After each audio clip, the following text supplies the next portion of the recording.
Good people YouTube, I'm the Watch Idiot, and Seiko has been putting out a bunch of GMTs over the last couple of years, starting with the awesome SSK023, and Seiko recently added the SSK023 Field GMT, which is a very cool addition to the GMT stable. But that got me thinking, is there any point buying the more expensive, somewhat similar-ish Alpinist GMT with no bracelet?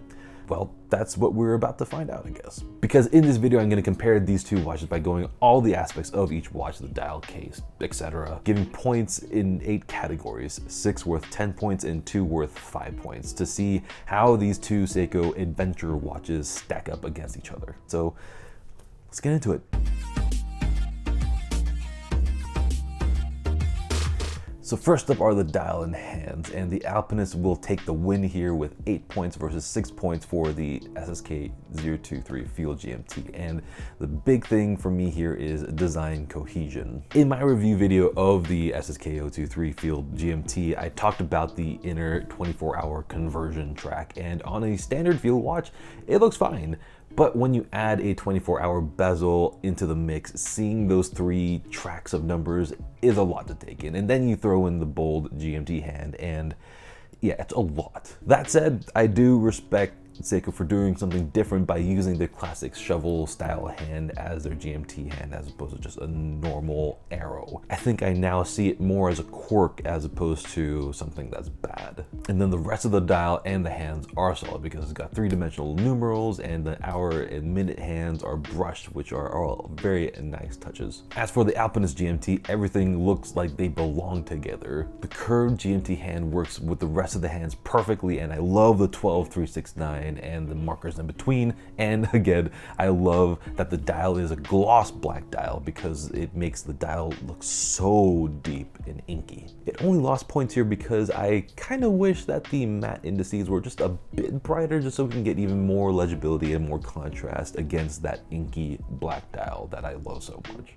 And now to the case, the Alpinist gets its second win with 8 points versus 6.5 points for the SSK023. And I've said this before when reviewing this watch and also the original Sarbo 17 Alpinist, but this case design is one of my favorites. I love the way the really nicely brushed lugs flow into the case, but I love the side profile even more because of that curvy yet faceted mid case. Oh, and I love the compass crown at the 4 o'clock. To me, it's an intrinsic part of the Alpinist design. But it could have scored a little bit higher. It had the sapphire crystal been completely flat, just so we could just take in the dial in all of its glory. But it's not that bad, all things considered, because it's not that domed, thankfully. The Field GMT gets 6.5 points, mainly because the case is very simple, as it should be for a field watch, mind you, but still, Seiko always does really incredible things with their cases. So while there's nothing wrong with the case, it would have just been nice to see a little bit of a Seiko flair added here to make this field piloty watch case its own. Although it does get some kudos for the drilled lugs and the surprisingly well done bezel with a sunburst finish and a wonderful little bevel that I did not expect to see. Oh, and then the crystal here is Hardlex versus sapphire on the Alpinist GMT, and yeah, technically Hardlex is inferior, but for me, I've always been okay with Hardlex and I've never had any issues with it, so it's not really a big deal in the slightest for me. And the Field GMT gets its first victory here in the bracelet strap section with 7 points, and the Alpinist gets only 5 points, which isn't great, but there is an asterisk that I will explain in a bit. But starting with the Field GMT, I really like the design of this bracelet because it's a fully brushed 5-link bracelet that really suits the watch, but most importantly, it actually feels really good on the wrist. It's not unnecessarily chunky, and it doesn't pull any of my wrist hairs, and it's 20 millimeters, thank God. That said, the stamp class is a bit meh, and a lot of you will feel even more stronger feelings against that, but it is comfortable and it is secure. So for me, it accomplishes its duties pretty well. The Alpinist GMT, on the other hand, only comes with leather straps, no bracelets, even though the white dial version that we don't get here in the US comes with a bracelet. And that makes me sad because that bracelet is actually pretty good, whereas I took off the leather strap here pretty much immediately, not only because it's just okay, but it's also very short on the short side and very long on the long side, and it just doesn't fit right on my particular wrist. Although it does come with a deploying clasp, which is nice. But the asterisk here is that there are quite a few aftermarket bracelet options for the Alpinist from Uncle Straps, and then this one that I bought from Strapcode. None of this is sponsored by either one of them. I bought both of these, but yeah, you can make the Alpinist whatever you want it to be, but I am not gonna include that aspect into the points here. And for the movement, we have our first tie with both watches getting 7 points. And the Alpinist GMT has the 6R54 collar GMT movement, and it's a new movement, but one that I'm familiar with because it's in 3 of my watches. This one, the Navigator Timer, and the Marine Master GMT. And in each watch, it does the job very well. The 24-hour hands are very solid feeling, and the accuracy on all of them have been pretty good. And the Alpinist GMT specifically has been gaining about 6 seconds a day, which is pretty good. However, despite my good experiences, Seiko's stated accuracy range really needs to be brought in. It's like plus 25 minus 15 seconds a day, even though it really doesn't reach those ends very much. And the main reason why the SSK023 gets the same amount of points for what is technically a lesser movement is because the jumps are solid feeling, and the accuracy on both this and my SSK001 have been around like 8 seconds a day gained for less money. So yeah, I'm happy, although again, Seiko really needs to dial in that stated accuracy range, which is like even wider than the 6R54 range. So yeah, come on Seiko. Oh, and I should add that I prefer collar GMTs over flyer GMTs, so that's a big plus point for both.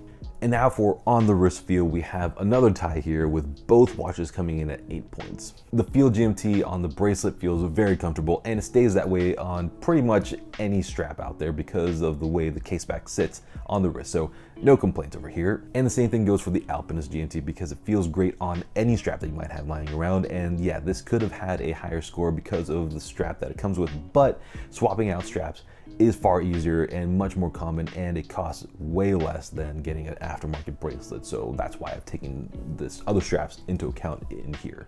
And now the big one, value, and the Field GMT gets another victory here with 8 points, and the Alpinist GMT comes in at 6.5 points. And that's because the Field GMT is a good deal as far as Seikos go, because for $435, you're getting a comfy GMT watch on a good bracelet and a solid movement that's being used in basically every micro brand GMT out there that's around this 400 or below mark. And later, when the price will come down, it'll have even more value, but also remember that $435 today is about $330 back in 2015, which is where I feel like our pricing mindset is stuck.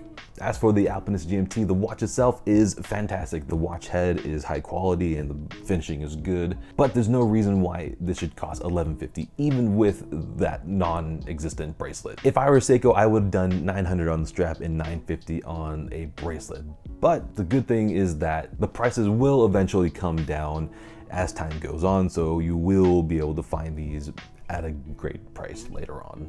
And it's time for Strapmonsterability, our first 5-point category, since it's not as critical, let's say, as the other sections. So yeah, here the SSK023 gets 4 points and the Alpinist gets 4.5 points. In the end, both these watches are sub 40mm steel watches with steel bezels with 20mm lug widths and black dials. That's like the perfect recipe for a strap monster. I wore the SSK023 on a gray NATO right when I got it because I didn't have time to size the bracelet, and it of course looked great, and it'll look great on pretty much any strap that's on the sportier / more casual side of things. The Alpinist GMT, like the SSK023, can be worn on pretty much any strap out there. I wore it a while on a black FKM rubber strap and also on a gray NATO, and it does get the slight edge here though, because it can be dressed up a little bit more easily, I think, than the Field GMT. And finally, the TWI Happy Index for 5 points, and this is all about Which one just makes me happier? And I don't think it's a surprise here that the Alpinist takes the final win with 4 points and the SSK023 gets 3 points. I've loved the Alpinist ever since it took me by surprise back in 2018 with the green dial Starbo 17, which I still have, and it still makes me smile every single time I wear it. And seeing this black dial GMT version also makes me really happy because I love seeing that extra red GMT, and that inky black dial is just so good. The Field GMT is still a very cool watch, and as a guy who isn't the biggest fan of Field watches, I'm enjoying it on the wrist just because it's a nice change of pace, and despite the issues, I think it's coming together for quite a unique experience overall. And now I've totaled up the points, and the winner is